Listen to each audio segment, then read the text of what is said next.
What's up, guys? Welcome to the Books to Business podcast. A little bit of controversy coming your way today. Yeah, we're going to say the F word a lot, so if you are offended, I suggest you either tune out or... Or what do you give? I don't give a fuck about whatever the fuck we're going to be talking about, because this book is about the subtle art of not giving a fuck.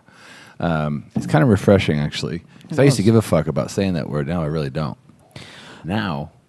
You give none? Zero. I know, right? That was such a good book. Counterintuitive approach to living a good life. Yeah, my second time through it. I don't know if it's just more relevant this time or what, but I thoroughly enjoyed it. You liked it? I did, yeah. Yeah, I loved it. I was surprised. I thought it was a novel title that got a lot of attention. But there's a lot of legitimate points in here. It seems like a marketing ploy, doesn't it? There's a lot of substance in there. Yeah, because I thought they were pulling a potential cognitive bias on me. So anytime I see that, I get my antennas go up and say, that's probably a horseshit book. And there's no ideas in there for me. So I didn't read it. It has been on the bestseller list a long time. Yeah. In fact, I think you just came out with a new one, right? How to unfuck yourself? Something like that. Sorry, Mom. Yeah, but the main idea is it's almost not as... I mean, it is what it sounds like, but it's also not. Because it's not saying, like, stop caring. He's just saying, to quote him, I think, be better at choosing what you give a fuck about. That was the point. Right. And so the whole thing is about kind of... It's not like he's advocating, don't care anymore, because that's never a winning mentality. But it's like, choose the things, because life is so short, yeah. To really hone in on what matters. Right. Yeah, because you can't give a fuck about everything and be happy. It's impossible. Right. That's one of the big ideas that comes right at it. And I thought it was kind of again, when I was reading the book initially, I was like, this is just kind of a spoof, this whole entire book. But the early on in the book is more isn't always better. The big race that everybody's in to have the best looking person that made the most money, that has the best lifestyle, that has the best looking girlfriend, that is the most popular and gets all the attention on social media is unrealistically ridiculous bullshit. I know. Right? Like, you can give a shit about a few things, but you don't have to want to do all those things. It just creates toxicity and angst. Right. Right? And that's, like, so much of the stuff that we care about is just, like, in our institutions and, like, the stuff that's marketed to us in the corporate world, like, it's the stuff. He said social media solved economic problems, and in the process created new psychological ones. Yeah, a lot of them. Yeah, which is, I mean, you feel it every day. Well, so do the doctor's offices. They're loaded up with people standing in line to get medicated. Right. To relieve all these problems, but all of which, what if it all just related back to you're giving too much attention and emphasis to things that really aren't as important as you really think about. Right. At the end. Or aren't the right metric. Right. They're just not real. Like, all the stuff people are depressed about, seeing all these awesome things on social, it's like everyone's full of shit. So it's not even you're setting yourself up to lose. And they're taking pills too. They're messed up too. That's one of the issues. Right. Like, everybody you think's in good shape are the disasters. People that are usually real happy don't really hear much about it. They don't want to let their secret out. Yeah. I agree with that, by the way. Yeah, I do too. Anyone that needs to scream, I'm happy or I'm rich or I'm whatever, they're usually not.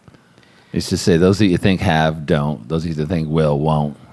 And pretty much what you think it is almost never what it really is.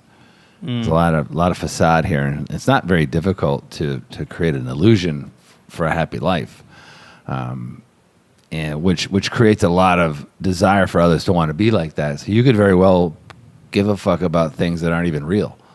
They're just an illusion. That's the point. Yeah, it's like crazy. The Potemkin village, right? Remember I told you the story about Catherine the Great? She wanted to make the illusion that Russia was this amazing place, and she put all these dignitaries on a boat, and they sailed down Russia, and they were looking at all these perfect villages with kids playing in these beautiful towns. It was just a fake structure, and when the boat passed by, it was all taken down.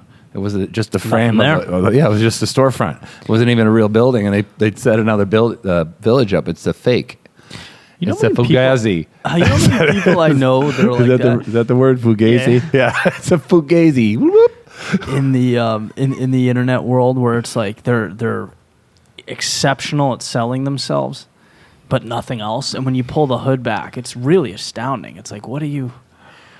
Right, this is Potomkin Village. Totally, yeah. The bag of air, they call it, the famous thing. There's nothing really there until you open it up and you finally get in there. It's empty. There's nothing in there. Yeah. And then everyone cares about it so much. They talk about it, and they don't want. They also give a fuck about being made look like an idiot, so they start to lie about the result, which is going to ripple into someone else's life. It's a vicious negative feedback loop. What are the things we were talking about that people are getting anxiety over? The most common ones? Yeah. Yeah, they're up here. I was like, this is what everybody cares about, right? Read them off there.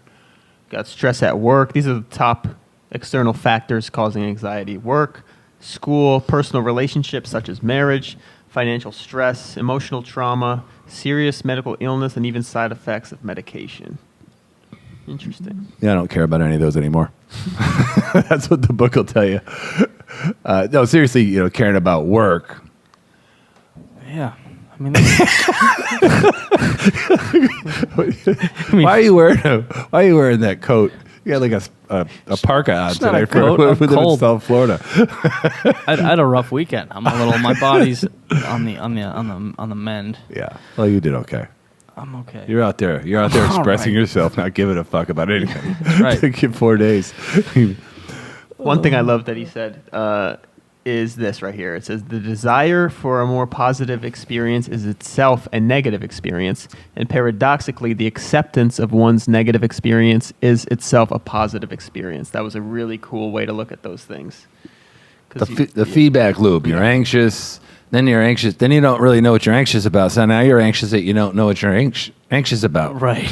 Which creates another loop of anxiety. Just goes on forever. Yeah, pretty soon you don't even have any clue. So if you give less shit about anything, you won't really have much left to give a shit about. Right. And ultimately, it'll come down to the real things in life that matter, and that's in the eye of the beholder. What did you think about that when he says, like, in that world, like when the act of saying I need to get better at something is in itself a negative thing? Right, why? Yeah. Like, better at what? Yeah. There's a principle in an old book I read called the sandbox principle. And it talks about how you're in someone else's sandbox. And if you are, you have to play by their rules. So when I was a kid, we had these sandbox. And I had one and my buddy had one. And I had Army men. He had Vikings. So we always had to play Vikings in his sandbox and Army men in my sandbox. And I remember reading years later, when you're in someone else's sandbox, you got to play by their rules or go make your own sandbox. So this book's a lot about that. Like, swap it out. If you don't like the rules you're playing in, or you don't feel they're worthy of your fucks, so to speak, dump them and go do something else. Yeah. And don't care about so many things that you have very little to care about in bulk. That's what I kind of got out of the book. Yeah, I mean, that was a big part of it. And just not being stressed about getting there, because the people that are quote-unquote great at anything, they're immersed in the process. It's a procedural thing. That was a big thing about that. You and I follow a guy that seems to be about nothing but is everywhere. Online. Yeah. Like, he's about nothing. He stands for nothing, because he's always on the front line of, he's like America's house guest. He's like there at every demonstration. He's there at every controversy. He's pretty much copying and pasting whatever's on the headlines from one of the news networks. Right. I was like, I can never cipher through, like, what's this dude really stand for? Well, what's he give a shit about? Right. There's no ideological, but I think what you have to look at is his ability to market. Like, I think I think about this a lot, because there's guys everywhere, and literally there's zero under the hood. There's nothing there. None. Right. But it's like he can. That's a valuable skill set to be able to market, to tell a story. Apparently he could sell cocaine to a nun. I mean, it looks like he's just gets a message out there. So I'm pretty good at least knowing what people are about, like in a very short thing. Like, I can normally say, like, you're a motivation, inspiration.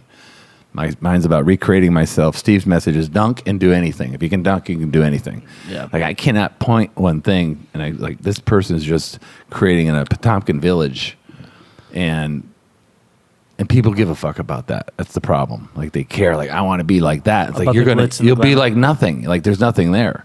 Right. Like create your own stadium in your own sport with your own scoreboard, Right. your own metrics of success. Like that. Well, there's got to be something, and I think this is. I mean, he talks about that. Something that.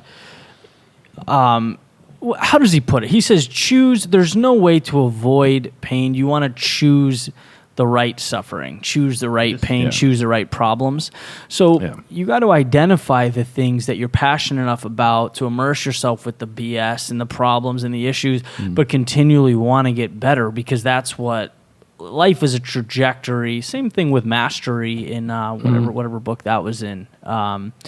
Drive, yeah. Drive, the Yeah. idea of mastery. It's like an endless pursuit, and that's the fun, but that's where the value comes from. Right. You know, he actually mentioned someone in here that's a lot like the and we're beating up this metaphorical person, but exactly like that, where he's just like, I'm fantastic, I'm great, and he's taking money from his uncles, and he's doing all these things, Right. and he's in all these, but like, where's the substance? That was Jimmy, right? Yeah, His Jimmy, name was yeah, Jimmy. yeah. His name was Jimmy. I know Jimmy. That guy's Jimmy. Like, he was. moment. I Yeah, forgot no, about that. exactly, Yeah, exactly. he's Jimmy. I was more like the guy Butowski in the beginning of the book. Right? Is that the poet? Right. The book starts off, this guy, Charles Bukowski, was a womanizer, drinker, gambler, degenerate. I was like, wow, my type of guy. I already kind of like that dude. And he ended up he didn't give a shit, and he was in the post office. He hated it. And he started writing these nasty poems, and nobody liked it. Then he finally said, I really don't give a shit. I don't like being a postman. And so he became a poet, and his poems became like amazing. And on his gravestone, it says, don't try. That's amazing. Basically, don't give a fuck. Yeah. Because it doesn't matter. You're still dead anyway. That's Right. the point. Work backwards from dead. And that's where you are to now. So you don't know how long that runway is. Well, if you work backwards from dead, and dead was amazing, what you care about, now where are you today? Yeah. And make your way towards there and give less fucks about things that aren't in that path. That's the idea. You know, we said that going through, like, What? like, because I struggle with that. Like, there were a few times where, like, the don't try in the tombstone, he's like, you know, he calls it the Manson Roll. He's like, anything that goes against your identity or challenges it, you'll struggle with. Yeah. There are a lot of things in here that I'm like, dude, I don't, like, man, this goes against everything that I work for. Like, I don't know that I fully believe some of like, when things get hard, or like success isn't about, it's about changing the metrics and not the goal. And I'm like, I get it, but sometimes that is a cop-out. You know, because you can change, like, it's rationalization, right? So the guy that got cut from the Beatles, Right. and he's like, you know, I'm not even mad because Stuart Sutcliffe, yeah. No, it was Stuart Sutcliffe. His name was Stuart Sutcliffe. He was the Lost something Beatle. Best. Was that Best? Who was the Lost Beatle? I thought it was Stuart Sutcliffe. The drummer that got cut. Oh, he got cut. They let him out. There was a and they replaced him with Ringo. There was a Beatle that got. I thought his name was Stuart Sutcliffe, the guy that got. Oh, maybe I'm wrong. Anyway, regardless. But you know, But he claims he didn't care that he wasn't in the Beatles anymore. he's like, yeah, things are just fantastic, and you know, I have a wife, and like, I get it, but it's just undoubtedly rationalization. So, like anything, it's a fine line, but you can always change the metric to say, oh, I'm a winner when I think about it. It's like, but there's got to be some objectivity. The story goes, and the only reason I think it's Stuart Sutcliffe is I was fascinated by the story of him and Dave Mustaine, the drummer, the guitarist for Megadeth, that got kicked out of the big band that ended up being Metallica. So Dave Mustaine got kicked out of Metallica right before they hit it big. They just signed a record contract, and he got pissed. He recruited the best musicians, and he ended up forming another band called Megadeth, Yeah. which was probably the next best metal band. Pete Best. Pete Best. I'm going to Google something, too, because I don't give a fuck about your Pete Best. I know there's a guy named Stuart Little. That's a mouse. That's a mouse. Yeah. You know what? I like. No, but he claimed he didn't. He claimed he didn't care about. He claimed he didn't care about that. I bet you there's a Beatle fanatic that's going to get both of us right.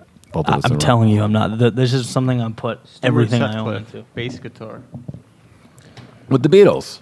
Yeah. Oh, so he was also with the Beatles, but he left the Beatles. And George. Dave Stewart left it. A friend of John Lennon's from Liverpool. Original bassist. Upon conclusion, he quit the group to concentrate on his art career. He's an artist. Yeah. Oh, interesting. It was two different people. Two people left the Beatles. But Don't try and make this like you're kind of right. No, bro. I'm totally right. Pete Best was. I actually did a little research, unlike you, who probably just rolled out of fucking bed to get here. when I was listening to it, I Googled him because I'm like, this is interesting. I've never heard about the guy, and I guess I don't know. So if it he's seems like Sutcliffe left to focus on his art, and Pete Best Was fired. Oh, I see. So he was kicked out. Yeah, it's not uncommon for bands to have a bunch of people in it. a lot of them seem like little soap operas, don't they? Oh yeah, but the guy Mustaine just bitches constantly about getting thrown out of the band. I saw a couple of videos about it today. That he was crying about it 25 years later. Yeah, see, that's the other way. That's the too matrix. far the other direction. Like he'll never let it go. Right. And now he'll be taunted and haunted by the rest of it. I researched him too. He has a net worth of like $60 million. I know. Yeah, he could care less about the money because he doesn't have the records. Right. Yeah. It's interesting, man. It's so interesting. That's like you are with earbuds. Like you have to have the better earbuds than me. That's not true. I have the ones that suck, and you got the brand new ones. They're actually, though, for Yours the record, broke. they broke. Yeah, they're getting a little static. I'm sure they'll have. The Apple Store just opened up, so thank God. It did. Yeah. We'll have to go back to talking without swears at the next episode, but this is kind of temporarily fun. Because this is how I talk. This is how I talk pretty much every day anyway. We might as well talk how we talk. Yeah. You know? Well, it's our show, right? Steve's always the one that's like, come on, guys, watch your mouth. This quote right here. This is kind of what you're talking about, but it's too good. Who you are is defined by what you're willing to struggle for. We've talked about that a lot, that type of quote. But by the way, though, that's not like something that can be overlooked. Like that's an incredible thing. You can't avoid problems. If that's the mentality, you need to take a step back and think about things differently. I'm going to circle back to the metrics. Okay. Your point being is if you rationalize and say, well, it's not important to me. Like time on the bench is most important to me. You know, to speak to an athlete that's not playing. Right. Like I choose not to. Records aren't for me. I'm focused on bench time. Like I'm the best in the world at that. I mean, I think that's an example of what you're trying to say, right? What do you mean bench? Just like you're not playing, you suck. The coach isn't playing you. Oh. It's a pride thing, you mean? Yeah, or I'm trying to get the fewest amount of likes on my posts. Right. Well, they're two different examples. I mean, they're two different extremes. Yeah. And tell me if I'm not answering your question directly, but the Megadeth guy, yeah, he needs to change his metrics because he's done a lot, and you have to see the good. Pete Best, on the other hand, I mean that's rationalization. I get it. You wanna change so that you're finding some positive, but to be like, you know what, like. I don't know. I don't want the implication to be that when things don't work out and you've tried a few times or bad things happen, just completely change how you define success because it's easier to be like, oh, I'm a winner now. Right. That's all. One instance might be categories of different things. Like when we started doing this, it's like, oh, we can be a top 10 podcast, right? And the other ones, first of all, they're far, far ahead of us in just pure compounding of time. So it's hard to be reasonable about that. When we're looking at top 10. Right, yeah, Okay, to punch into that groove. So we picked a category that we both enjoy that we would do whether or not we are top 10 or not. I mean, it's always nice to have what top 10 would be. In fact, we visualized what a success would look like for us, and it was a very acceptable, very exciting exercise. That was fun. And it had nothing to do with it, really had much to do with money as it did to have good progress such that we can at least have these things that would make us all feel good about it. So that was kind of creating a stadium that worked for us. Yeah. As opposed to just kind of creating a category that we would happen to be first in. Right. Which at one time was Entrepreneur Podcast in Zambia. We were number one there for a couple of minutes. No, that's the perfect example. Exactly. You know what the irony is? We're not number one in Zambia anymore. It's like, well, we'll just change it to. We fell out of the charts in Zambia. I was like, what the fuck happened there?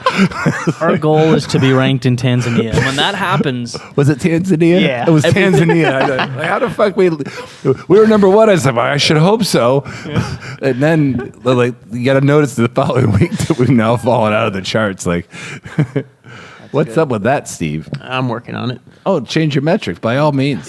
So you can't be accountable for your lack of. So you guys agree with me then? Yeah. on that? Oh yeah. Of course. Yeah. I get that. Like anything, it's like grain of salt, like fine line. It was. We were joking about it for a little while. Like, hey, let's do our show. Let's get on an airplane and do a show in Tanzania. And then we'd show up. We think the airport would be packed full of fans. We're in 110 countries. Probably more now. We got 143 viewers. I don't know. Maybe 111 if you count Chaz. Oh, talk about someone who doesn't give a fuck. They don't care. Good for them to some extent. A bunch of stoners sitting around a bonfire creating a country. Do you know the Key West? I was in the Keys last weekend. The Keys did that too. It was called the Conch Republic.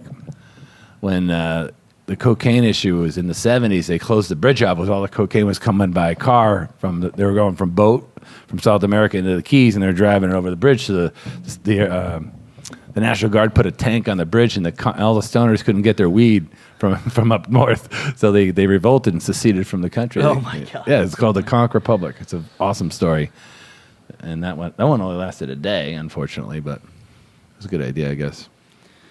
Talk about another group that just could care less. Yeah, right. Yeah. But the point being is you can't care about everything, because when you do, you have nothing left to care about in any relevant way. Yeah, you gotta be selective. Right? It's like you only have so much of yourself to give. Let me see what else. Giving fewer fucks about little things will give you more fucks to give about the big things. I like when he said you need to find something you give a fuck about more than the adversity you're going to face. So like if you have a goal, you give a fuck. So for you might be like teaching people or helping people out of poverty. You care so much about that. You give so much of such a strong fuck that all the adversity is less than that fuck. Yeah, and people are drawn to people who don't give a fuck. They really are. Yeah. Authentic. Because it's like relieving to see that finally. Oh, finally someone says it. Yeah. To be able to say, yeah, this is the way I see it, and I really don't give a shit, because the way this world is, you can't say shit without getting pounded on with social media. So no one says anything. Like, I want to say a couple of things about some shit that's going on right now, right? I just do. I went to school to be a police officer. Like, I know a lot of friends of mine that are police officers, so the whole world's being judged at what a few bad policemen did, not on the millions and millions of acts of kindness and heroism that many have done. Like, that's something that needs to be said. Not to say that I need to post a country up about it, but it's worthy of being talked about. And in business now, you can't offend anybody. You can't disagree with anybody, or they'll not hire you, or they won't put you on their project, and you get put aside. Now everyone's just living that second life. Yeah, brands don't. The bullshit life. Yeah. And then the real life, like that. And then you're getting a lot of disconnect. That's a very healthy way to look at life. It'll get you out of situations that you're never going to thrive at anyway if you're more transparent. Isn't that more about what this is, transparency? I think so. Being honest with yourself, asking And questions. others. Yeah. There was a whole section on that. That was transparency? Yeah. That, and I was going to say the self-awareness onion. Do you guys remember that? Yeah. I really liked it. This is the 3 levels of self-awareness. It was great. Do a little recap, Steve. Sure. Without reading a full page. Yeah, so level 1 is what the hell are you doing? There's a lot of pain and suckage in life. Over the last 30 days, how many times have you struggled, felt lonely, felt unproductive? So basically, ask yourself, what the hell are you doing?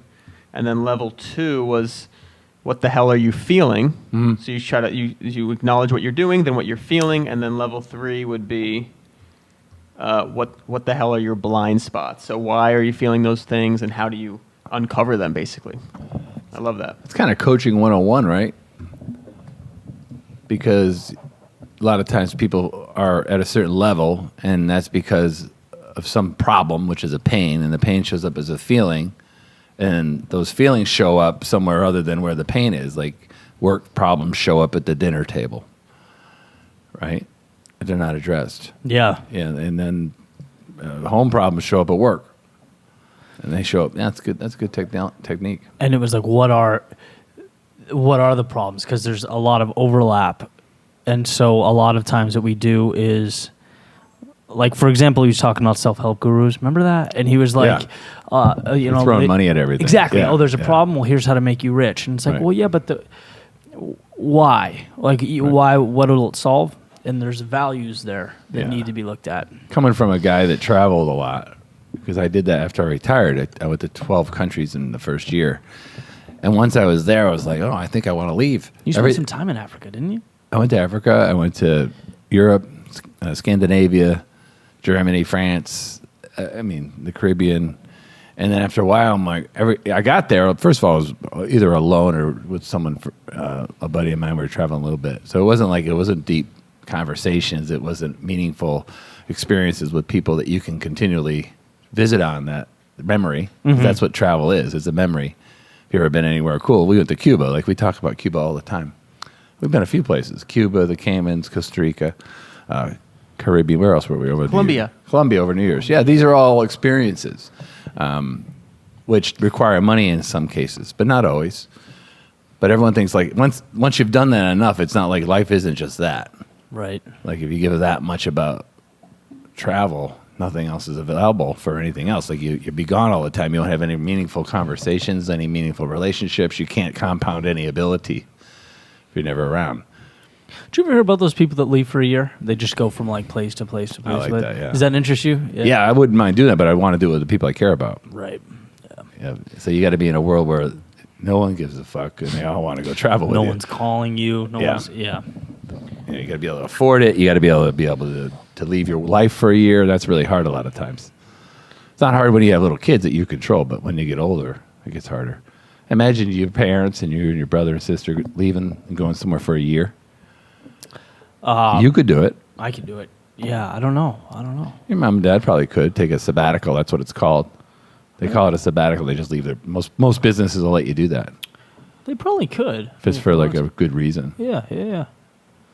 I don't know whether I don't give a fuck anymore is an adequate reason, but I want to hear you guys' take on this part of the book. I thought it was so interesting. Right. It's where he talks about. A lot of people are afraid of like failing and doing these things, but they don't even really think about what if they had success, and the success is so great that they have envisioned for themselves that it actually conflicts with their identity. So that actually stops them from going for it. And the quote that I really liked that stood out to me the first time I read it was his friend wanted to be an artist, and he was put his website together, but he never launched it. He did all these things, and he realized that his friend was more afraid of being an artist nobody liked than being an artist nobody knew. And I thought that was extremely powerful because like you never think of that. You never think of like the fear of success, which is very interesting. Like a defense mechanism. Everything's fear, isn't it? It's like the underlying. well, it's fear of the things Steve put up there earlier, right? Relationships, work, stress. The real fear should be starving to death, running out of money. What else? Getting killed. You could probably make an argument that Real fear. that's a layer of the onion. Like if you Right. pull that back, that's ultimately deep down in the lizard brain what we're scared about. You know, it's sort Yeah. of masked as social approval. That's got to be correlated to death somewhere in there. Well, that's what it would Maslow's mean. hierarchy of need. This the 5 things. The first one is survival. Then there's some element of safety and survival. They're basically the first. And then you have belonging, family, and then you got some belonging. Then you got what's called esteem, which is just to feel good about yourself. And then the last one, self-actualization. I just heard this when I was bouncing around looking at this book. It was usually discovered through some form of massive trauma and pain, and that's like his immortality project. It's like you're almost on the brink of the unthinkable, and then finally you didn't die or you didn't fail, whatever hell was for you, and then you created the self-actualization definition in your brain, like Viktor Frankl's Man's Search for Meaning. The suffering, the captivity had a meaning well beyond the actual experience, and it became a defining moment. His self-actualization was that defining moment of suffering. To give a fuck about something worthy of giving a fuck about. Talk about the stories from the book. What was the question you asked? I just brought up like how it was. I thought it was so fascinating about people are afraid of the success. And that actually holds them Oh, the back. artist, the identity. artist. He didn't want to be someone nobody liked. Yeah, because he called that the Manson Well, Roll. Picasso is one of the stories. Picasso's in a cafe doodling on a that was doodling on a napkin, and he's writing this amazing piece of art. He's in his 80s or 90s, And then he took it at the end. He just crumpled it up, was going to throw it in the garbage. And the lady goes, "I'll buy that from you." And he says, "Well, that's fine. That'll be $20,000." Kind of a dick move. Just give her the napkin, you know. The point of the story was that because he didn't give a shit about what anybody else thought, he was still creating amazing art. Right. You know, because once you start trying to, almost like to speak to the art paradox, where you're doing your art, the most greatest form of expression comes in that, and when you're being paid to do art, it's not as good. It's to the eye adequate, but it's not as expressive as regular art. And you get that when you create art for someone else versus, it's not as good as your own stuff. That's from the heart. I agree. It never will be, and it shouldn't be. That story's funny because we keep hearing it, you know. Picasso story? Yeah, but in different wasn't it Van Gogh one? No, Michelangelo with the painting. It's like, you know, but it'll only take you X amount of time. No, it's taken me my whole life to get here. I've heard that a bunch of times. What stories were you thinking about, Steve? Because you always ask the question that we don't know the answer to. No, the one with his friend, like when he learned about his friend, how that sent him onto a whole new life path. Remember when his buddy jumped off the cliff? Yeah. Well, I don't know if he on purpose though, but he jumped. It was a dare jump, and he couldn't. He wasn't a strong swimmer, and it was dark off, and because of the cliffs, I think they were drinking. They heard him screaming, but they couldn't figure out where he was, and he drowned. But he saw his friend up on the way up the hill, and he was going down the hill, and then he came back, and his friend died. So he had a dream about his friend that visited him, and his friend asked him, "Was like, why are you afraid of dying? Because you're definitely afraid of living." Right. Right. Yeah, it was a turning point. Yeah. I never got around to answering. I love the question, and it's just important. Like, I've written a lot about it. So when it comes to identity, like the idea of, I always go to actors, and maybe you've heard the video or you've heard me talk about it, the shoes you wear. Edward Norton had a talk where he said everything starts with the shoes because it's how you feel. So you put on your clown shoes, there's no way you'll walk out and feel like a ladies' man, right? For example. So he's talking about like everything starts with the shoes you wear, how you build your identity, or like the idea of even though you work from home, don't take important calls in your boxers. Get dressed. Like look, and it's how you identify directly correlates to the action. That's interesting. Yeah. And so he touched on that perfectly. I mean, as one sort of confirmation bias, you know, but I love the topic. I always stand up when I'm taking an important call. You do? I always do, yeah. I always stand up. Even when I was in my office, I'd stand up. I don't know why. I pace. Flow. A lot of times I talk, I pace. Like I walk back and forth. It's hard for me to sit. Yeah, you walk her a lot. Ed, I think that was actually on the podcast. I remember you saying that. Season 1 or 2, really early on. Yeah. That's cool. Oh, that's right. We did a clip of that. Yeah. Yeah, that's way back. The shoes you wear. But I remember in high school, because like I had a lot of interests. I loved sports, but I also liked writing music, and I was in a band with my friends, and I loved doing that. But they don't, two different friend groups, two different everything. And I'm like trying to make them mesh.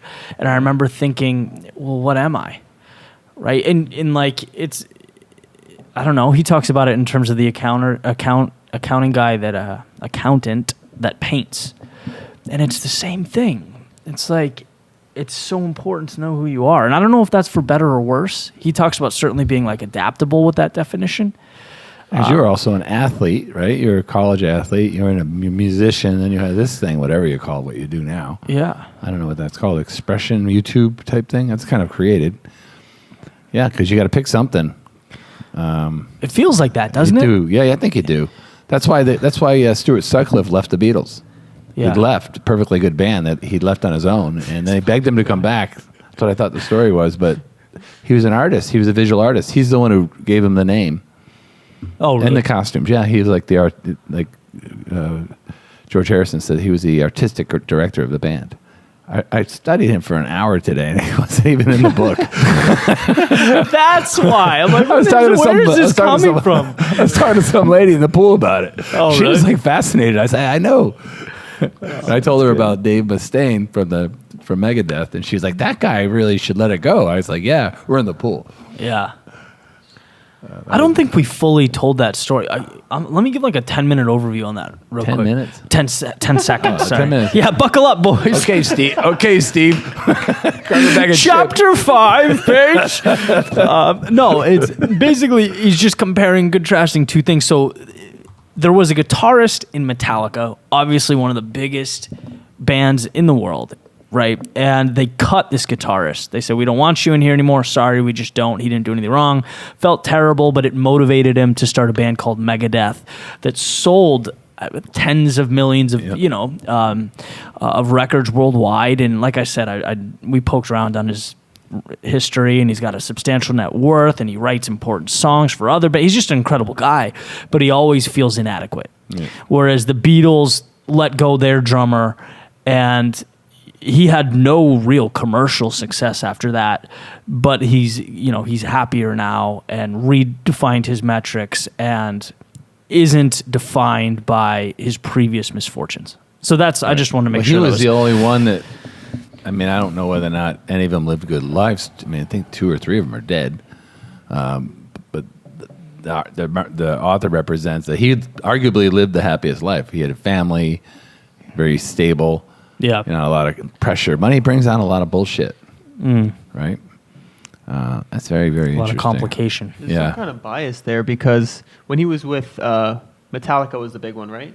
Yeah. When he was with them, he wasn't trying to beat anybody. He was just trying to be a great band. But then as soon as he left, he had it in his mind, I got to beat Metallica. So no matter what he did, if he was behind, it's super interesting. He was drunk. That's why they fired him. Oh, is that why? Yeah. He woke up and the 3 of them were in the room with a bus ticket. I just saw the interview. And then he said he got drunk because he let his dog into one of the shows, and the dog put his paws on one of the guy's cars, and he kicked the dog. They got in a big fight about it, so he got drunk and got thrown out of the band. Wow. Then he's like, dude, no second chance? Like, don't I get a second chance? And they go, nope, here's your bus ticket. Beat it. Wow. He tells, what he does? This guy does a hell of a good job. He told that story in an order that was very climactic, because he didn't tell... They said this guy got kicked out of a band. They didn't tell him the band was Metallica. He started another band that ended up selling 50 million records called Megadeth. And they were like, wow, what a great story. And he goes, well, the band he got kicked out of was Metallica. So not so great. That was a great So he also told a story about how he get called into the principal's office at 13. And the principal's like, where's your drugs? And he's like, I don't have drugs. And he's playing it all cool, but he's nervous and anxious about it. And he goes through this long story, and he's finally about ready to let the guy go, and the drugs fall out or something. He had the drugs all the while. I didn't see that coming. Yeah, he's a great storyteller. He is. Yeah, he's a good storyteller.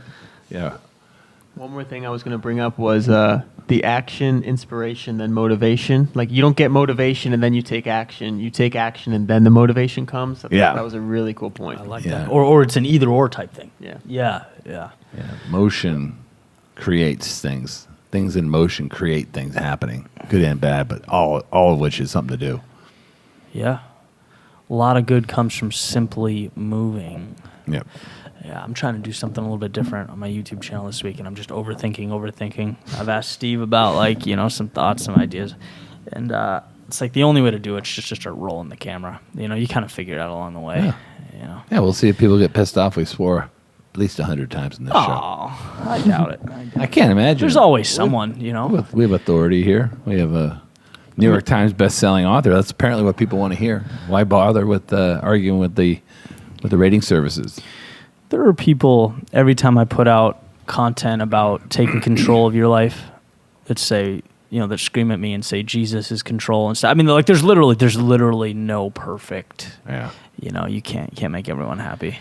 And we did the character last week on my. We posted a character looking out the door. There was a train. There was, the train was inside of a rock wall. One guy was looking at the rock wall with a bad look on his face, and the other character was looking out at the. Oh right, yeah. At the river and stuff. The riverway in the meadow and smiling, and it's about you are what you focus on. And people bitch about oh, you have money, that's the reason. It's like, that's not the reason. It says you legitimately can choose what to give a fuck about. Yeah. I don't want to look at the wall. Look at the deer.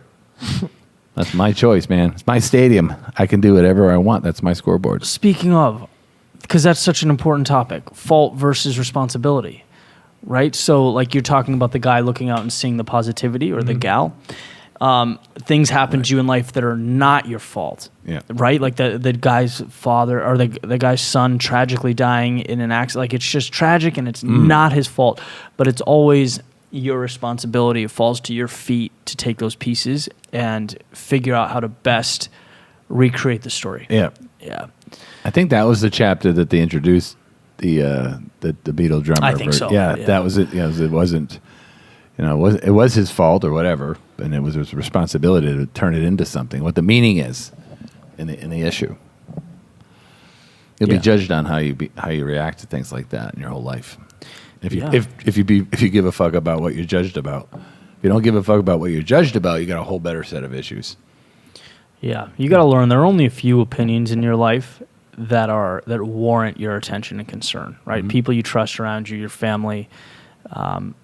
It's like, who cares? Yeah. Let the choir sing. What do you think, boys? What else you got, Steve? That's it. I think we could sum it up with this quote. Not giving a fuck does not mean being indifferent. It means being comfortable with being different. Be yourself. Oh, you want to hit him up with next week's book? Love it. All right, we got On Target Living by Chris Johnson.